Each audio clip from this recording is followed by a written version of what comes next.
नमस्कार दोस्तों, आज हम जिस रचनाकार की चर्चा करने जा रहे हैं, जिस कवि की चर्चा करने जा रहे हैं, उनका नाम है घनानंद।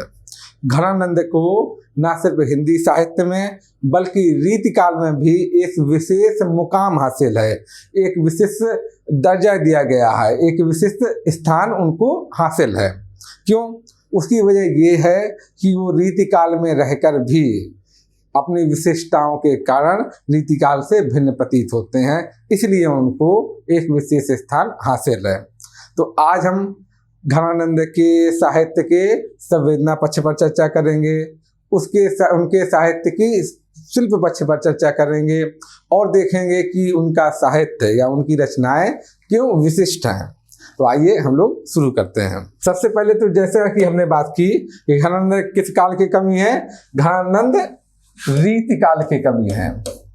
तो रीतिकाल की जो प्रवृत्तिगत विशेषताएं हैं, कालगत विशेषताएं हैं, उनका कुछ ना कुछ प्रभाव कवि पर पड़ना स्वाभाविक है। जैसा कि रीतिकाल की कालगत विशेषताएं क्या है कि रीतिकाल के कवि कैसे हैं। रीतिकाल के कवि आप देखेंगे, रीतिकाल के कवि आश्रयदाता हैं, यानी दरबार से जुड़े हुए हैं। तो चीज आप यहाँ भी देखें, कैसे कवि हैं रीतिकाल के कवि, दरबारी कवि हैं। वो किसी न किसी शासक से आश्रय प्राप्त हैं। दूसरी चीज आप देखेंगे रीतिकाल में कि प्रकृति का वर्णन भी बड़ा सुंदर आपको दिखाई पड़ेगा। तीसरी एक जो महत्वपूर्ण विशेषता है रीतिकाल की है, वो है श्रृंगार का वर्णन। तो श्रृंगार का वर्णन भी आपको रीतिकाल में स्पष्ट रूप से दिखाई पड़ेगा। चौथा, रीतिकाल के कवियों का शिल्प बड़ा दुरुस्त रहता है, सिर्फ उच्च कोटि का मिलेगा। तो ये चारों विशेषताएं आपको, जो कि रीतिकाल की विशेषताएं हैं, वो घनानंद के यहाँ भी आपको दिखाई पड़ेंगी। घनानंद कवि के यहाँ भी स्पष्ट रूप से दिखेंगी। कैसे दिखेंगी आगे हम लोग देखते हैं। आगे देखते हैं। जब भी हम किसी कवि के बारे में विश्लेषण करते हैं तो सबसे पहले क्या देखते हैं, जीवन परिचय। क्यों जीवन परिचय देखते हैं? क्योंकि कवि के साहित्य पर दो चीजों का प्रभाव होता है। एक तो कालगत विशेषताएं, जो युगीन विशेषताएं हैं, युगीन परिस्थितियां हैं, उनका प्रभाव पड़ेगा उसकी कृतियों पर, उनके साहित्य पर। और दूसरी चीज होती है क्या, कवि की जो व्यक्तिगत जीवन में जो अनुभव हुए, व्यक्तिगत अनुभव हुए, उनका प्रभाव भी पड़ता है कवि के साहित्य पर, कवि की कृतियों पर। तो दोनों चीजों का प्रभाव पड़ता है। इसीलिए हम क्या देखते हैं, इसीलिए कवि का हम जीवन परिचय देखते हैं, जीवन परिचय का विश्लेषण करते हैं। तो आइए देखते हैं घनानंद कौन थे। घनानंद मुगल बादशाह मोहम्मद शाह के क्या थे, मीर मुंशी थे। मीर मुंशी बहुत ही क्या है, ऊंचा पद है। मीर मुंशी कौन सा है, बड़ा ऊंचा पद माना जाता है। तो वह क्या थे, मुगल बादशाह मोहम्मद साहब के क्या थे, मीर मुंशी थे। और आप जान ही रहे हैं कि मुगल दरबार की राजभाषा क्या थी, राजभाषा थी फारसी। तो जो भी व्यक्ति इतने ऊंचे पद पर आसीन होगा तो क्या होगा, फारसी का विद्वान होगा, फारसी उसको बेहतर ढंग से आती होगी। तो आप देखेंगे दूसरा बिंदु क्या है, वो फारसी के प्रकांड विद्वान थे, उत्कृष्ट विद्वान थे, उद्भट विद्वान थे फारसी के। उन्होंने अधिकांश रचनाएं लेकिन किस में की हैं, ब्रजभाषा में की हैं। उनका ब्रजभाषा पर अद्भुत अधिकार था, ब्रजभाषा प्रवीण की उपाधि उनको हासिल थी। ऐसा बोला जाता है कि भाषा उनकी वशवर्तनी थी, वो जैसा चाहे भाषा को वैसा मोड़ सकते थे, वैसा नचा सकते थे, ऐसा उनके बारे में बोला जाता है, ऐसा घनानंद के बारे में बोला जाता है। इसी वजह से घनानंद को किसकी उपाधि दी गई, ब्रजभाषा प्रवीण। प्रवीण का मतलब होता है, प्रवीण शब्द आया असल में वीणा से, जो वीणा बजाने में कुशल होता था उसको प्रवीण बोला जाता था। लेकिन जैसे कि कोई शब्द रूढ़ हो जाता, पंकज, पंकज का क्या हुआ शाब्दिक मतलब हुआ, पंख मतलब कीचड़। जो भी चीज कीचड़ से पैदा होगी, जब मतलब पैदा होना, तो पंकज का मतलब ऐसी चीज जो कीचड़ से पैदा हो। तो कीचड़ से क्या क्या पैदा होता है, कीचड़ से आपके मक्खी, मच्छर, तरह तरह के जीव, उनके साथ साथ कमल भी पैदा होता है। लेकिन पंकज शब्द किसके लिए रूढ़ हो गया, पंकज शब्द जो है कमल के लिए रूढ़ हो गया है। इसी तरह प्रवीण किसके लिए रूढ़ हो गया है, किसी भी चीज में जो व्यक्ति कुशल हो, तो कुशलता के लिए, कुशल व्यक्ति के लिए प्रवीण शब्द रूढ़ हो गया है। वैसे उसका शाब्दिक अर्थ है जो वीणा बजाने में, वीणा को नियंत्रित करने में कुशल हो, सिद्धहस्त हो, उसको प्रवीण बोला जाता है। लेकिन अब क्या है, रूढ़ है शब्द कुशल के लिए। तो ब्रज भाषा में बहुत कुशल थे वो, तो ब्रज भाषा पर उनका अद्भुत अधिकार था, इसलिए उनको क्या उपाधि दी गई, ब्रज भाषा प्रवीण की उपाधि दी गई थी उनको। चौथा बिंदु है कि वो कैसे व्यक्ति थे, अति संवेदनशील व्यक्ति थे, बहुत ही ज्यादा भावुक किस्म के व्यक्ति थे, बहुत ही ज्यादा संवेदनात्मक व्यक्ति थे। और इसी वजह से इनकी कविताएं क्या है, वेदना से परिपूर्ण कविताएं हैं। उन्हें क्या बोला जाता है, इन्हें प्रेम की पीर का कवि बोला जाता है, प्रेम की पीर का कवि, क्योंकि इनकी कविताओं में प्रेम के विरह पक्ष की वेदना बहुत अधिक मात्रा में मौजूद है, उपस्थित है, इसलिए इनको क्या बोला जाता है, इनको प्रेम की पीर का कवि बोला जाता है। और इनको क्या बोला जाता है, रसमूर्ति बोला जाता है। रस का क्या अर्थ होता है, रस का अर्थ है भाव से, रस का अर्थ है भावना से, भावुकता से। तो इनका जो काव्य है, इनकी जो कविताएं हैं, वो क्या है, किससे अतिरिक्त है, भाव से अतिरिक्त हैं, भावना से अतिरिक्त हैं। तो इसी अतिरेकता के कारण इनको क्या बोला गया है, रसमूर्ति भी बोला गया है।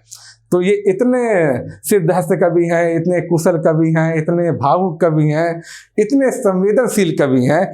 इसी कारण से जो मैंने शुरुआत में ही बोला था कि इनका रीतिकाल में एक विशिष्ट स्थान है, क्योंकि रीतिकाल के जो सामान्य तौर पे कवि हैं वो भावुक कवि नहीं हैं।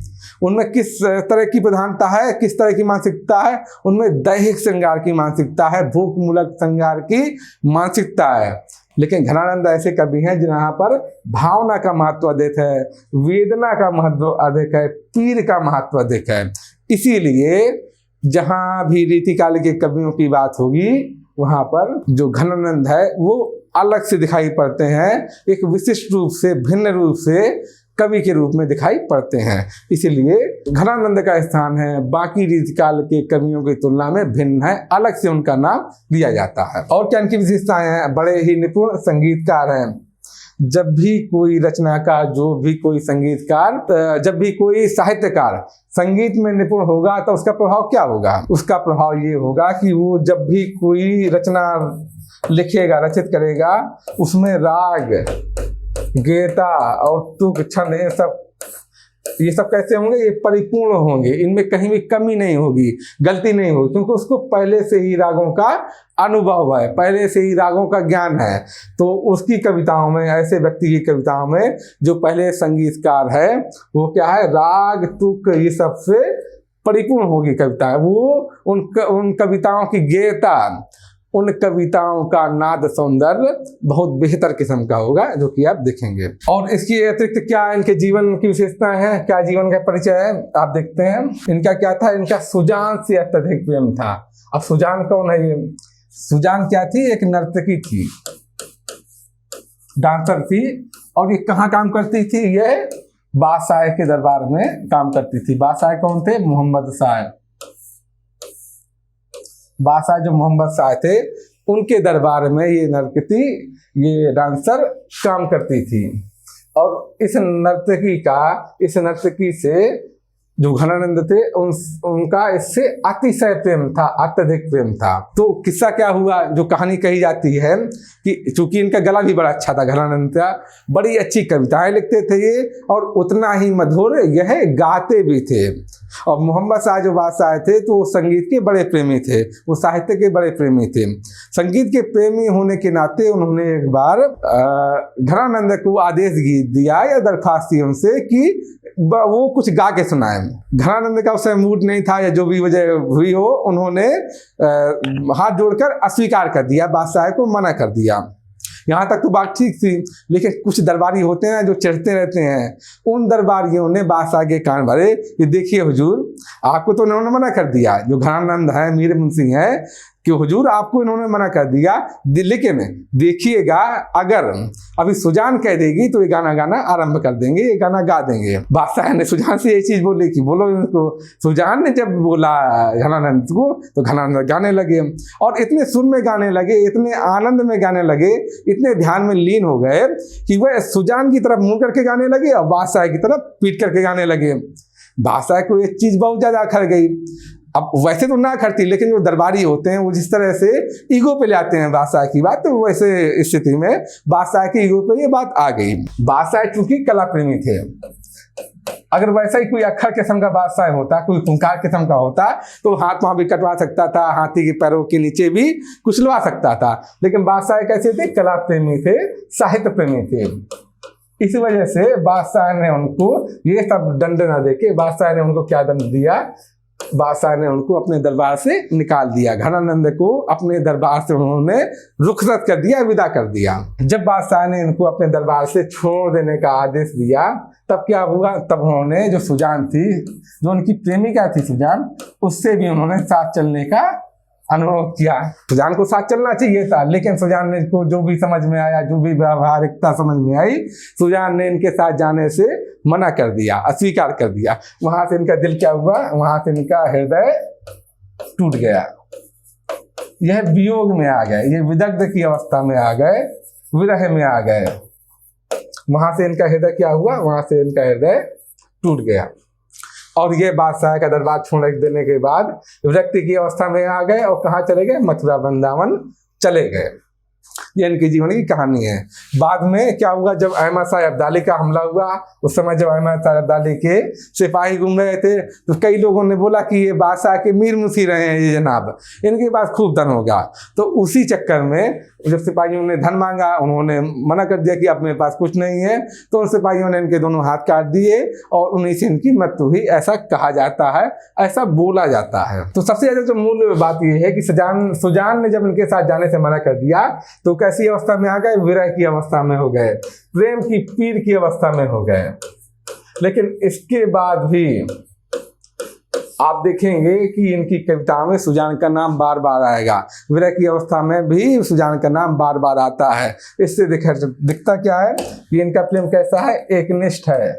इनका प्रेम बदले की भावना से ग्रस्त नहीं है, जैसा कि आजकल के आप फिल्मी गाने देखते होंगे कि बार बार इंतकाम लेने की बात होती है। इस तरह का प्रेम नहीं है। प्रेम हमेशा एकनिष्ठ होता है।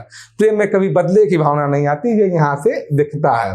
तो इनका प्रेम चूंकि कैसा था? एकनिष्ठ था। इसीलिए इनके प्रेम में बार बार जब भी आप इनका सवैया पढ़ेंगे, इनका कवित्व पढ़ेंगे, इनका छंद पढ़ेंगे, तो बार बार सुजान का जिक्र आएगा, जो कि इनकी प्रेमिका थी। बार बार सुजान का वर्णन आएगा, आप देखेंगे। अब देखते हैं कि इनकी रचनाएं क्या क्या है। इनकी रचनाएं क्या क्या है? घनानंद कवित्व हो गया, इनकी रचना है। आनंद घन के कवित्व, कहीं कहीं पर इनका नाम आनंद घन आता है, कहीं कहीं पर घनानंद आता है। बहुत सारे समीक्षकों का ये मानना है कि इनका नाम आनंद घन था, ऐसा भी बहुत सारे समीक्षक कहते हैं। तो दोनों नाम आते हैं। कवित्व इनकी रचना है स्फुट कवित्व, आनंद घनजू के कवित्व, सुजान हित। ये देखिए, रचना का नाम भी इनकी प्रेमिका के नाम पर ही है, सुजान हित। सुजान हित प्रबंध, इस तरह से आप देखेंगे। इसके अलावा ये भी सुजान के प्रेम में ही है। विरह बेली, इस तरह का सुजान विनोद, ये सब कविताएं आप देखेंगे। ये इस तरह से जितनी विरह की कविताएं हैं वो सुजान का नाम लेकर ही लिखी गई हैं, सुजान के नाम पर ही हैं, जो कि इनकी प्रेमिका थी। अब हम देखते हैं घनानंद के साहित्य की विशेषताएं। जैसा कि हम देखते हैं, हम जब विशेषताएं पढ़ते हैं तो उसके दोनों पक्ष पढ़ते हैं, संवेदना पक्ष और शिल्प पक्ष। तो पहले हम क्या देखेंगे? घनानंद के साहित्य का संवेदना पक्ष देखेंगे। संवेदनागत विशेषताएं क्या है वो हम देख लेते हैं। पहली विशेषता क्या है कि रीति काल में रहने के बावजूद भावनात्मक दृष्टिकोण है। इनका दृष्टिकोण देह मूलक नहीं है। श्रृंगार कैसा है? देह मूलक श्रृंगार नहीं है, या भोग मूलक श्रृंगार नहीं है, जैसा कि रीतिकाल के बाकी कवियों के यहाँ पाया जाता है। इस तरह का श्रृंगार यहाँ पर उपस्थित नहीं मिलेगा। यहाँ पर कैसा श्रृंगार उपस्थित मिलेगा? यहाँ पर कैसा श्रृंगार है? भावनात्मक है, प्रेम है, यहाँ प्रेम की पीर उपस्थित है। यहाँ पर क्या भावना का महत्व ज्यादा है। इसी वजह से घनानंद पूरे रीति काल में इस विशिष्ट कवि का दर्जा पाते हैं, क्योंकि ये बाकी जो दरबारी कवि हैं, घनानंद बाकी दरबारी कवियों से बिल्कुल अलग हैं। बाकी दरबारी कवि कैसे हैं? वो किराए के आंसू बहाने वाले कवि हैं। दिनकर ने लिखा है कि किराए के आंसू बहाने वालों के बीच में यही ऐसा कवि है जो कि अपने ही प्रेम की पीड़ा में रो रहा है। तो घनानंद के अंदर क्या है, भावना है, उनका दृष्टिकोण भावनात्मक है, इसीलिए घनानंद विशिष्ट है। उनका प्रेम देह मूलक या श्रृंगार भोग मूलक नहीं है उनका श्रृंगार, बल्कि भावनात्मक श्रृंगार रस है। यहाँ पर इसका कोटेशन देखिए, ये एग्जाम्पल देखिए कि घनानंद क्या बोलते हैं, अति सुधो स्नेह को मार्ग है जहाँ नेक सयानप बाक नहीं। अर्थात जो प्रेम का मार्ग, स्नेह का मार्ग, प्रेम का मार्ग कैसा है, बहुत सीधा है, बहुत स्पष्ट है, बड़ा ही सिंपल है, बड़ा सीधा साधा रास्ता है। वहाँ नेकू मतलब बिल्कुल भी, नेकू का मतलब होता है जरा, ब्रजभाषा में नेकू बोला जाता है। वहाँ जरा भी सयानप यानी जरा भी होशियारी नहीं चलती, वहाँ जरा भी चालाकी नहीं चलती है प्रेम के मार्ग में। अति सुधो स्नेह को मार्ग है जहाँ नेकू सयानप बाक नहीं। बाक मतलब होता है टेढ़ापन। आपने एक मुहावरा पढ़ा होगा कि वो मेरा बाल भी बांका नहीं कर सकता, अर्थात वो मेरा बाल भी टेढ़ा नहीं कर सकता। तो बांका का मतलब क्या होता है, टेढ़ा, या बाकी टोपी आपने सुना होगा। तो अति सुधो स्नेह को मार्ग है जहाँ नेक मतलब जरा भी सयानप मतलब होशियारी, और बांक मतलब टेढ़ापन, वक्रता जरा भी नहीं चलती है। तहाँ सांचे चले तब भी आपन पो, जहाँ सीधे सीधे लोग सांचे रास्ते से चलेंगे, जहाँ सांचे चलें तजी आपन पो, और झझकें कपटी जे निशाक नहीं। वो लोग झिझकते हैं, वो लोग झिझकते हैं उस मार्ग पर चलने के लिए जो कैसे हैं, कपटी हैं, जो निशाक नहीं है, मतलब निशंक नहीं है, जो निसंदेह नहीं है। जो लोग निसंदेह नहीं है, निशंक नहीं है, जिनके अंदर संदेह विद्यमान है, वैसे लोग भी क्या करते हैं, झिझकते हैं।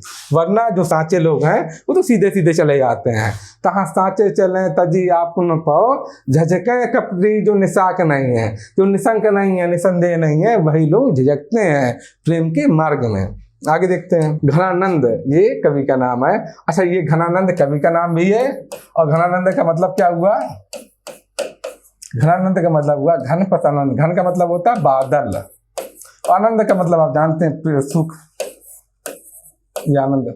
तो ऐसे बादल जो कि आनंद की वर्षा करने वाले हों। तो घनानंद के दो मतलब निकलते हैं, एक तो घनानंद कवि का नाम है, दूसरा ऐसा बादल जो कि आनंद की वर्षा करने वाले हो। तो घनानंद प्यारे सुजान सुनो, सुजान सुनो। घनानंद, सुजान किसका नाम है, उनकी प्रेमिका का नाम है, जो कि यहाँ पर आया। वो मैंने पहले ही बताया था कि अधिकांश कवित्व में उनकी प्रेमिका का नाम आएगा। उनकी अभी भी अपने प्रेम के प्रति एक निष्ठा विद्यमान है। तो घनानंद प्यारे सुजान सुनो, यहाँ एक ते दूसरों आकर नहीं।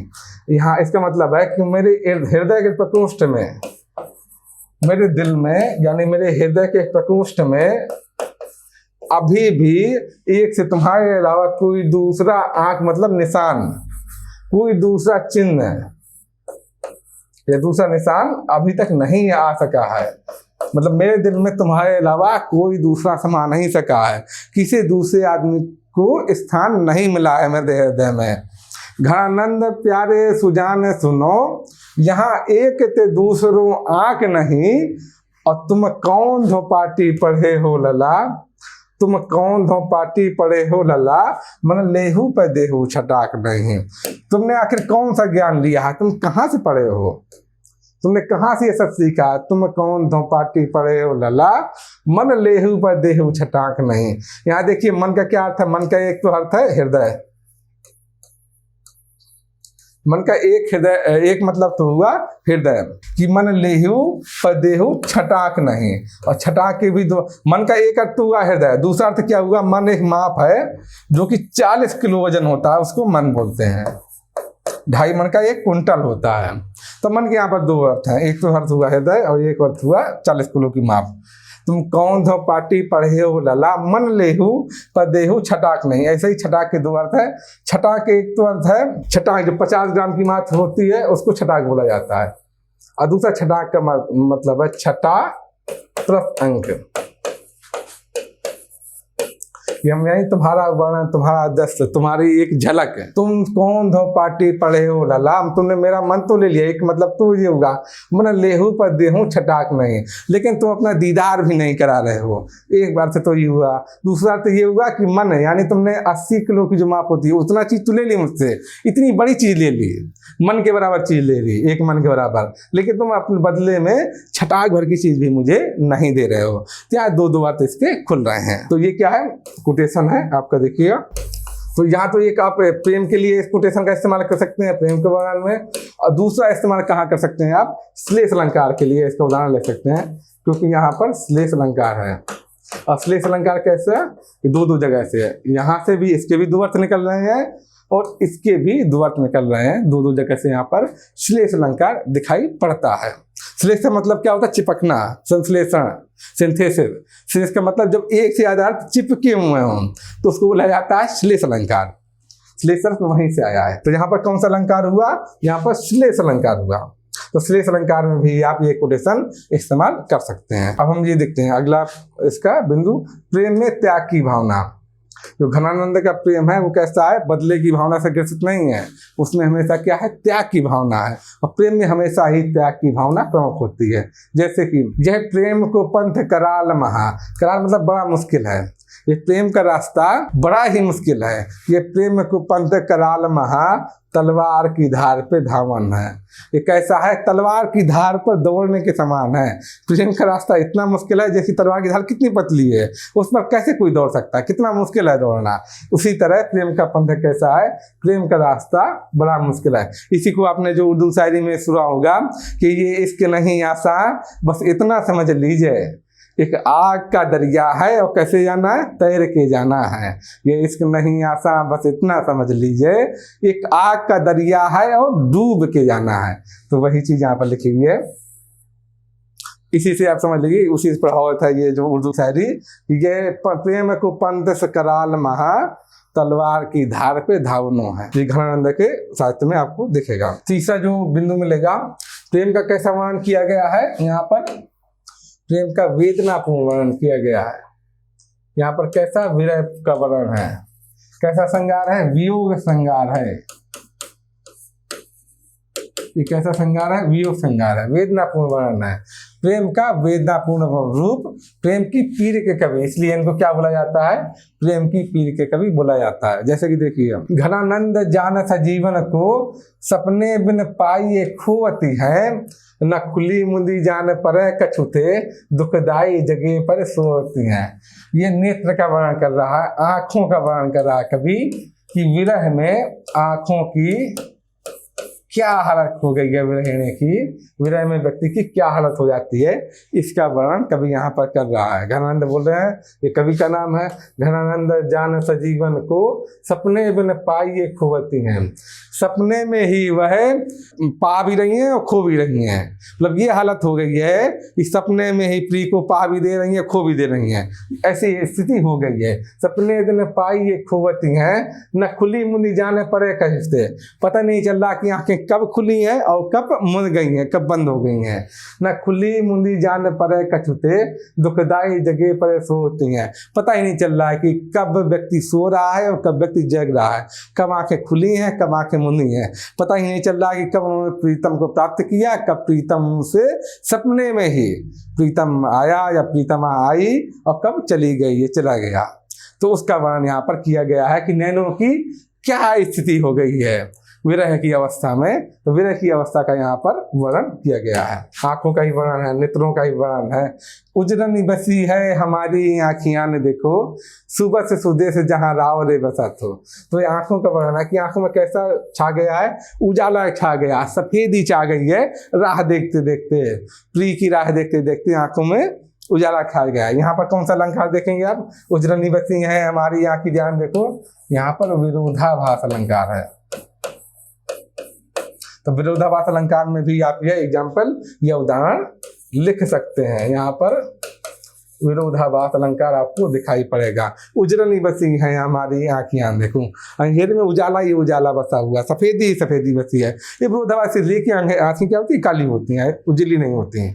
तो इसलिए यहाँ पर कौन सा अलंकार है, विरोधाभास अलंकार आपको दिखाई पड़ेगा। लोक जीवन का वर्णन कैसे मिलता है घनानंद के यहाँ, देखिए लोक जीवन के बहुत सारे वर्णन देखेंगे, ये महत्वपूर्ण भी है इसलिए देख लीजिएगा। न सिर्फ आप जब घनानंद पे प्रश्न आए तब इसका उल्लेख कर सकते हैं, या रीति काल में भी लोक जीवन पर प्रश्न आए तब आप इन सब एग्जाम्पल्स का, इन सब उदाहरणों का प्रयोग कर सकते हैं। जब भी लोक जीवन पर, रीति काल में लोक जीवन का प्रश्न आए तो ये सब जो ढेर सारे उदाहरण मिलेंगे यहाँ पर दिखेंगे आपको, उनका प्रयोग, उन कोटेशन का प्रयोग आप कर सकते हैं, इसलिए महत्वपूर्ण है। देखिएगा तीज पर्व का वर्णन, तीज पर्व बड़े जोर तोर से मनाया जाता रहा है पुराने समय में, अभी भी बहुत सारे स्थानों पर तीज पर्व मनाया जाता है। जैसे कि हिली मिली खेलें गोप कुमारी सामन तीज, तिनमें श्री राघा मुकुटमणि। जो गोपियां हैं वो सारी मिलकर क्या कर रही हैं, तीज का त्योहार मना रही हैं, और उनके केंद्र में कौन सा है, राधा, वो उनके केंद्र में है। उसी का वर्णन यहाँ पर दिखाई पड़ता है। या फिर लोक जीवन का वर्णन देखिए कि मेला देखने के लिए कोई फंक्शन हो रहा है, उसमें देखने के लिए क्या बैठे हैं, नंद की गोद में श्री कृष्ण बैठे हैं, कोई तमाशा चल रहा है वहां पर, नंद की गोद में श्री कृष्ण बैठे हैं और देख रहे हैं। ये देखिए कुलही दे उलही श्याम रूप रंग गोबा, बैठे कान ब्रजपति की गोद। कुलही एक टोपी होती है जो उस समय पहनी जाती थी, जब आप देखें मुगल शासन के दौरान एक तिरछी टोपी होती थी, कुलही बोलते थे जिसको, वो पहनी जाती थी। जो चौधरी तरह के लोग थे, संपन्न लोग थे, वो पहनते थे। कुलही दे उलही श्याम रूप गोबा, श्याम उनका रंग है कृष्ण का, वो कैसे पहने बैठे, कुलही पहन के बैठे हुए हैं, और कहाँ, ब्रजपति की गोद में है, यानी नंद की गोद में श्री कृष्ण बैठे हुए हैं, उसी का वर्णन यहाँ पर हो रहा है। आगे देखिए लोक जीवन का वर्णन, दिवाली का वर्णन, ये देखिए, ये आप देख लीजिएगा, ये क्या है, दिवाली का कैसे कवि ने वर्णन किया है कि किस तरह से दिया जल रहे हैं, साथ साथ हृदय भी जल रहा है, हृदय भी जग रहा है, उसका वर्णन यहाँ पर किया गया है। तो दिवाली का वर्णन देखिए। इसी तरह देवी पूजा का वर्णन देखिए, ये लोक जीवन का वर्णन नहीं है। देवी पूजे पूजे बर पायो चीर चोर, चीर चोर किसको बोला जाता है, ये बोला जाता है कृष्ण का, कृष्ण को, क्योंकि गोपियों का जो चीरहरण कौन करता है, कृष्ण, जो उठा लेते हैं गोपियों के कपड़े, तो इसलिए चीर चोर बोला जाता है। चीर चोर चित चोर, चित चोर भी किसको बोलते हैं, कृष्ण को भी बोलते हैं, क्योंकि हृदय को चुरा लेते हैं। चीर चोर चित चोर और को सब रस दे अपनायो, देवी पूज पूज बर पायो। तो ये देवी की पूजा का वर्णन है, देवी की स्तुति का वर्णन है। ये देखिए देवी पूजा का वर्णन, या जो जनता जन्माष्टमी मनाती है तो उसका वर्णन देखिए। बलिहारी गोकुल चंद की, भागदम वागदराट आठे तिथि, अष्टमी की होती है जन्माष्टमी, प्रगरणी जोत अमंग की, बलिहारी गोकुल चंद की। तो ये जन्माष्टमी का वर्णन है। प्रकृति वर्णन देखिए घनानंद के काव्य में किस तरह दिखता है।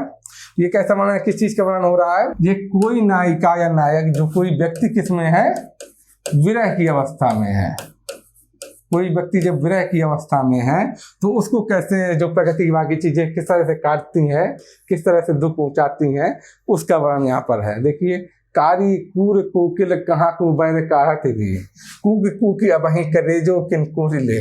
किस तरह से जो कोयल है वो बैरी की भांति लग रही है, जो विरह में है व्यक्ति, कूक कूक के उसके कलेजा कैसा कर रही, छलनी कर दे रही है। तो यहाँ पर जो कोयल का कूकना आमतौर पर क्या माना जाता है, बसंत के ऋतु में कोयल कूकती है, बड़ा अच्छा माना जाता है। लेकिन यहाँ पर देखिए कोयल का कूकना क्या है, बुरा लग रहा है, क्योंकि व्यक्ति किसमें है, विरह की अवस्था में है, इसलिए कोयल का कूकना बुरा उसको लग रहा है। अब आगे देखिए प्रकृति का वर्णन, ये देखिए घनानंद जीवन दायक है, कुछ मेजियो पीर हिये परसो, कबहू अबियासी सुजान के आंगन, मुरे असुबान के रे बरसो। कवि किससे गुजारिश कर रहा है, कवि जो बादल है, मेघ है, उनसे गुजारिश कर रहा है कि जो मेरे आंसू हैं, कभी इनको ले जाकर, बियासी माने विश्वासघाती है, जो सुजान है विश्वासघाती है, मेरे जो आंसू हैं कभी उनको सुजान के आंगन में ले जाके बरसो, ताकि शायद उसका दिल पिघल जाए, मेरे प्रति शायद उसका हृदय पिघल जाए। इसका वर्णन कर रहा है कि घनानंद, कवि का नाम है घनानंद, जीवनदायक हो। मेघ को क्या बोला जाता है? जीवनदायक बोला जाता है, क्योंकि उसी से बारिश होती है, उसी से हमारा जीवन चक्र चलता है। तो घनानंद जीवनदायक है, कुछ मेरी वो पीर ही है परसो, तुम कुछ मेरी भी पीर, जो मेरी वेदना है, मेरा दर्द है, उसको भी स्पर्श करो। कुछ मेरी पिए ही है परसो, मेरे हृदय की जो पीर है उसको भी तुम स्पर्श करो। कबहू हुआ बियासी, यानी विश्वासघाती, कबहू हुआ बियासी सुजान के आंगन, मोह सुजान के ले बरसो, उस सुजान के आंगन में मेरे आंसुओं को ले जाकर वहां पर बरस जाओ, ताकि शायद उसका हृदय पिघल जाए। तो इसका वर्णन यहाँ पर किया गया है। यहाँ पर ये बादल क्या है? बादल जो बरसना, ये सब क्या है? प्रकृति का ही वर्णन है। प्रकृति को इस तरह से क्या बनाया? मैसेंजर बनाया है, संदेश वाहक, जैसा कि मेघदूत में भी आपको दिखाई पड़ता है। तो यहाँ पर भी बादलों के वजह से, बादलों के मार्फत कभी अपना संदेश पहुंचाना चाहता है अपनी प्रेमिका के यहाँ। आगे देखिए, ये इसकी किसका वर्णन है? किस तरह से पवन चलती है, पुरवाई चलती है, उसका वर्णन है। किस तरह से पुरवाई चलती है।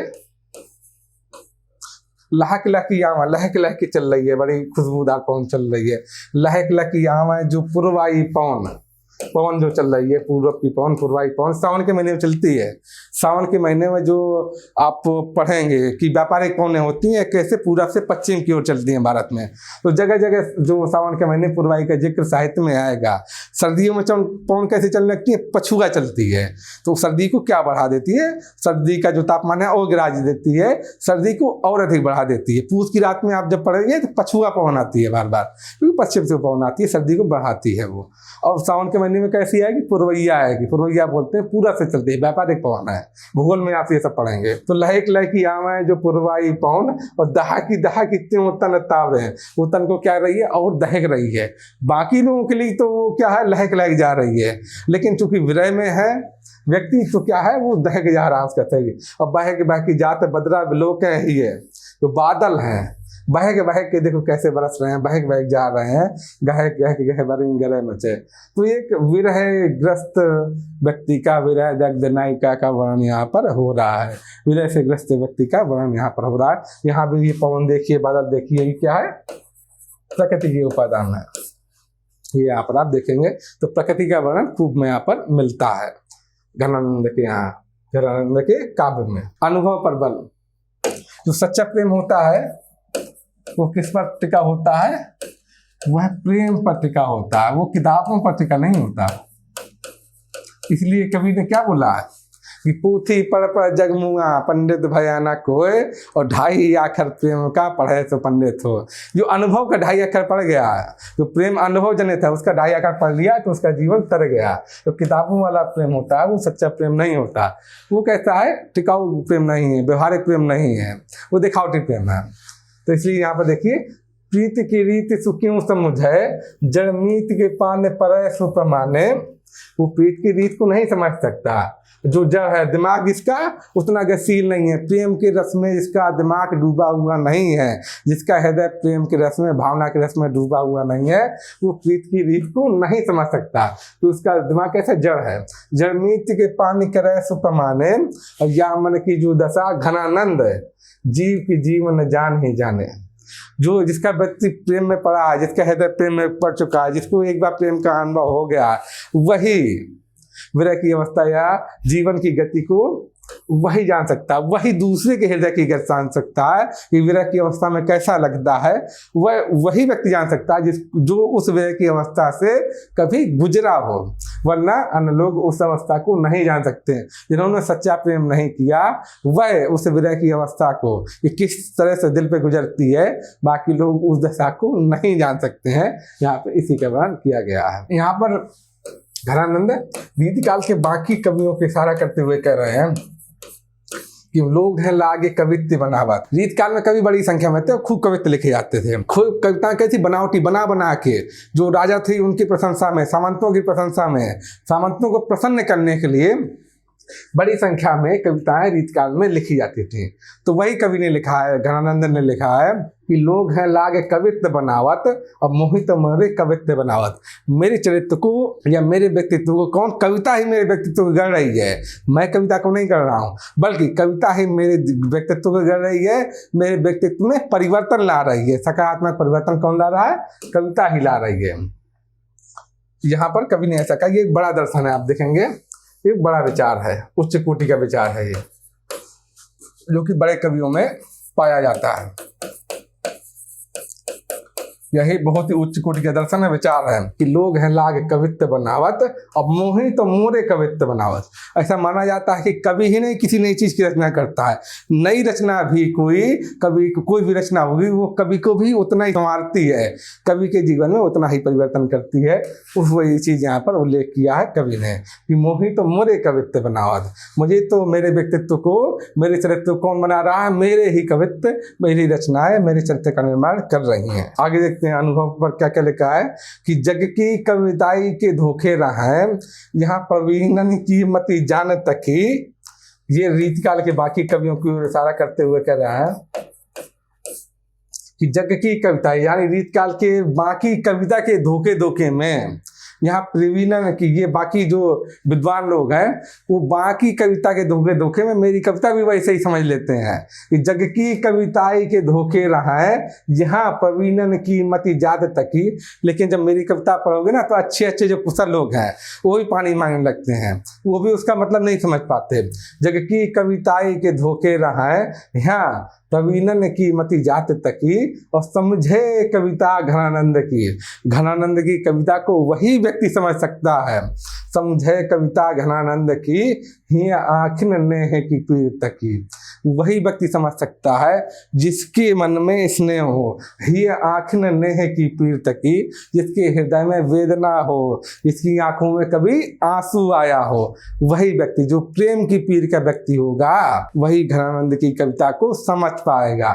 ऐसा यूं ही हर कोई घनानंद की कविता को नहीं समझता। कई बार इसी को लेकर प्रश्न भी पूछा जाता है, तो आपको इसका मतलब, इसको लेकर प्रश्न पूछ लिया जाता है कि समझे कविता घनानंद की, ही आँखिन नेह की पीर तकी।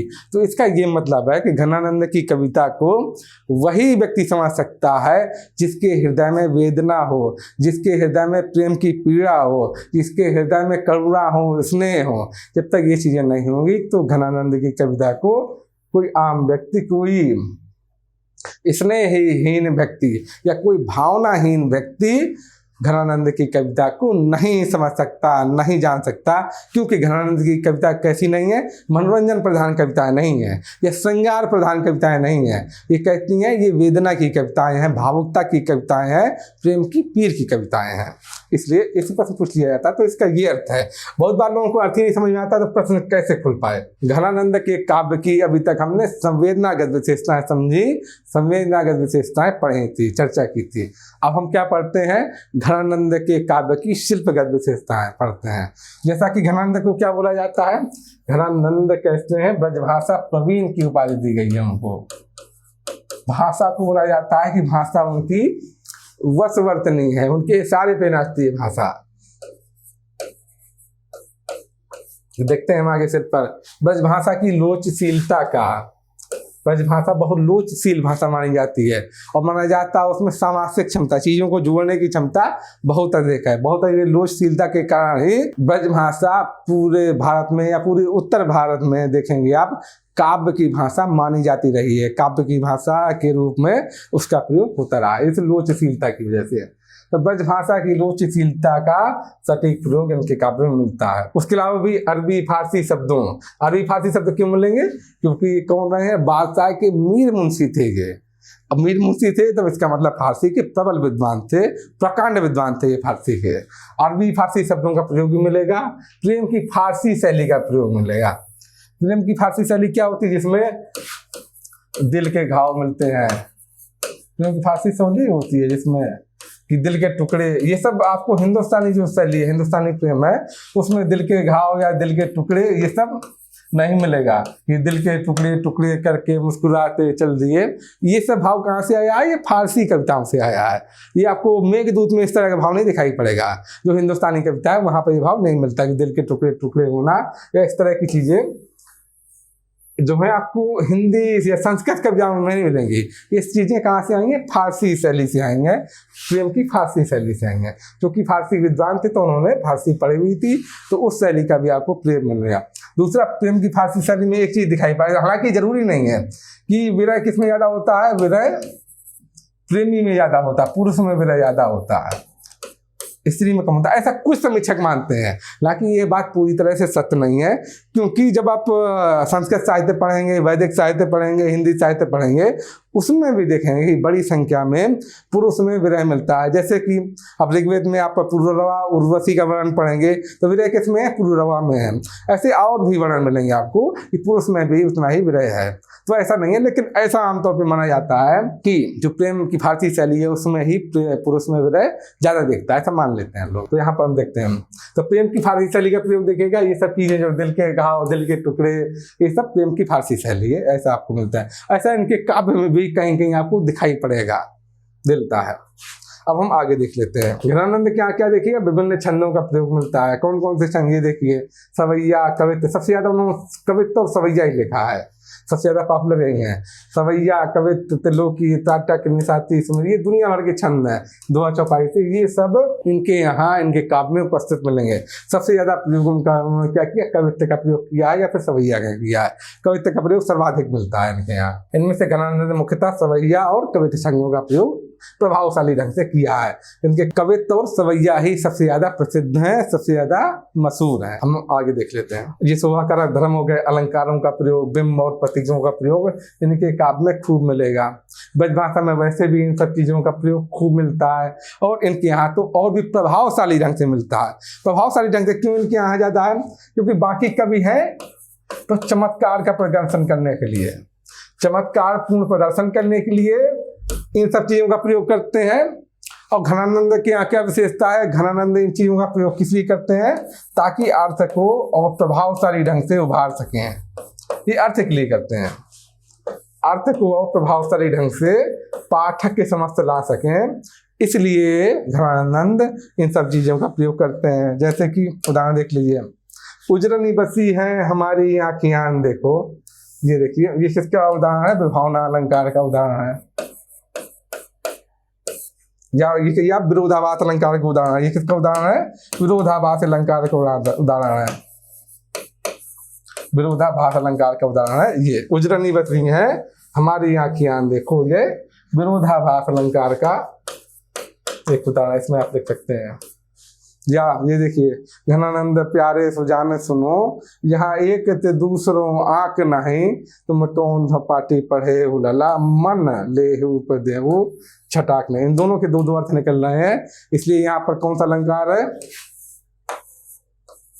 यहाँ पर श्लेष अलंकार है। ये किसका उदाहरण है? श्लेष अलंकार का यह उदाहरण है, यह श्लेष अलंकार का उदाहरण है। बिंब का उदाहरण देख लीजिए, इसमें प्रकृति के उपादान के माध्यम से जो प्रेमिका है उसकी सुंदरता को दिखाया गया है, उसके सौंदर्य को कितना सुंदर ढंग से दिखाया गया है। तो बिंब का बड़ा सटीक उदाहरण है। श्याम घटा लपटी थे बीजे के सो है अमावस अंग उजियारी, और कैसी भव्य घनानंद चौपानी सो पहरी चुनी सांवरी सारी। उनकी प्रेमिका क्या है? एकदम कैसी है? गोरी है, गोरी रंग की है, और वो साड़ी कैसे पहनी हुई है? श्याम रंग की, यानी काले रंग की साड़ी पहनी हुई है। तो कैसा आभास होता है?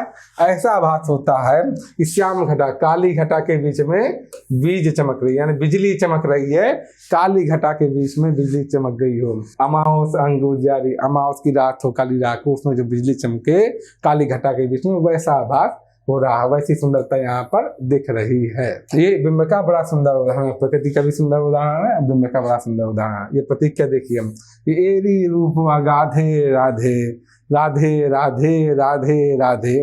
तो ये यहाँ पर राधा किसका क्या है? किसका प्रतीक है? सुजान का ही प्रतीक है। दरअसल ये क्या है? सुजान की ओर ही, सुजान को ही संबोधित कर रहे हैं। तो एरी रूप अगाधे राधे राधे राधे राधे राधे, तेरे मिलवे को ब्रजमोहन बहुत जतन है साधे। तो यहाँ पर बोला राधा कृष्ण के लिए बोला जा रहा है, लेकिन अब प्रतीक रूप में देखेंगे क्या है, ये सुजान को ही संबोधित कर रहे हैं। कौन? घनानंद संबोधित कर रहे हैं, उसी का वर्णन यहाँ पर दिखाई पड़ता है। तो ये देखा हमने, अभी तक हमने क्या पढ़ा? अभी तक हमने घनानंद के काव्य की संवेदनागत विशेषताएं देखी, शिल्पगत विशेषताएं देखी, घनानंद के काव्य में किस तरह से लोक जीवन व्याप्त है, किस तरह से प्रकृति का वर्णन मिलता है, किस तरह से उसमें जो आपको अलंकार दिखेंगे, बिंब दिखेंगे, प्रतीक दिखेंगे, ये सब वर्णन हमने पढ़ा। ये भी हमने जाना कि घनानंद बाकी रीत काल के कवियों से किस भांति अलग हैं, कैसे उन्हें प्रेम की पीड़ का कवि बोला जाता है या वेदना का कवि बोला जाता है। उनको ब्रजभाषा में जो अधिकार है उसके कारण भी उन्हें ब्रजभाषा प्रवीण की उपाधि भी दी गई है। तो इस तरह से इनका कारण क्या है ये हमने समझा, सच में कैसा उनका ब्रजभाषा पर अधिकार है, उनका प्रभाव है, उनकी कविताएं कितनी भावनापूर्ण हैं, वो बाकी रीतकालीन कवियों से किस भांति अलग हैं, ये हम लोगों ने देखा। तो अब इसके बाद हम क्या करते हैं, यहाँ पर इस टॉपिक को ख़त्म करते हैं और अगले वीडियो में हम नया विषय लेकर हाजिर होंगे, आपके सामने उपस्थित होंगे। तब तक के लिए नमस्कार।